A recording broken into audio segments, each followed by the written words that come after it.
Hello friends, पिछले कई हफ्तों में महाकुंभ ने करोड़ों लोगों को अपनी ओर खींच लिया था।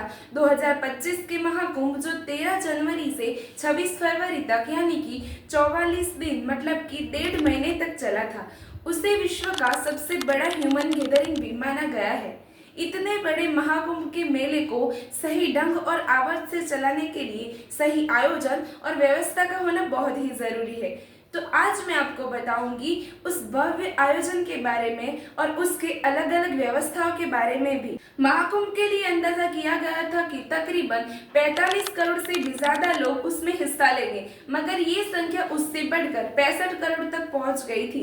महाकुंभ में केवल भारतवासियों ने ही नहीं मगर उसके अलावा और 50 देशों के लाखों लोग प्रयागराज पहुंचे थे। हमारे देश की नामचीन हस्तियों और प्रतिनिधियों के अलावा और 10 देशों के प्रतिनिधियों ने भी महाकुंभ में हिस्सा लिया था। उन्होंने भी हमारे इस आयोजन की भव्यता को देखा था। महाकुंभ के दौरान सबसे ज्यादा भीड़ 29 जनवरी यानी कि मौनी अमावस्या के दिन देखी गई थी, जो तकरीबन 7.5 करोड़ के आसपास थी। महाकुंभ को केवल विश्व का सबसे बड़ा ह्यूमन गैदरिंग ही नहीं बल्कि सबसे महंगा गैदरिंग भी माना गया है। जी हाँ, क्योंकि महाकुंभ के लिए सरकार ने 7500 करोड़ रुपए जितना बजट आवंटित किया था, उसमें से 2100 करोड़ रुपए केंद्र सरकार ने दिए थे।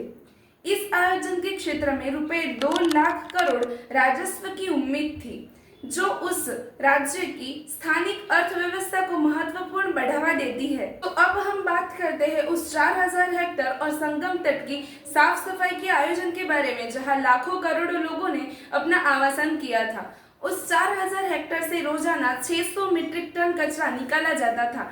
इस साफ सफाई के लिए मेले में कुल 800 टीमें बनाई गई थी। एक टीम में 12 लोग थे, उसमें से एक लीडर मेड और उसके साथ एक महिला मेड और 10 सफाई कर्मचारी रहते थे।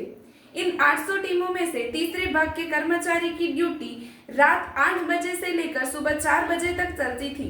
इसके अलावा वहां पे 4 लाख से अधिक डस्टबिन और 1.5 लाख से भी अधिक टॉयलेट की व्यवस्था की गई थी। संगम तट के पानी की स्वच्छता की बात करें तो उसके लिए भी प्रशासन ने एक आधुनिक तरह से चलने वाली ट्रेस स्कीमर मशीन, जो अपने हाइड्रोलिक बेल्ट के जरिए पानी के कूड़े को बाहर निकालती है, ऐसे मशीन भी वहां पर मौजूद थे, जो दिन का 40 से 45 क्विंटल कूड़ा पानी में से निकालती थी।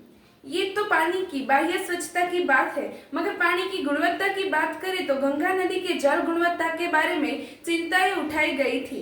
नेशनल ग्रीन ट्रिब्यूनल (एनजीटी) ने निर्देश किया था कि पानी स्नान और पीने के लिए योग्य होना चाहिए। BOD बायोलॉजिकल ऑक्सीजन डिमांड, यह एक ऐसा तरीका है जिससे हम पानी की योग्यता को प्रमाणित कर सकते हैं। BOD के जरिए पानी को पीने के लिए उसका BOD लेवल 0 मिलीग्राम से 1 मिलीग्राम तक पर लीटर होना चाहिए और नहाने के लिए उसका BOD लेवल 3 मिलीग्राम पर लीटर होना चाहिए।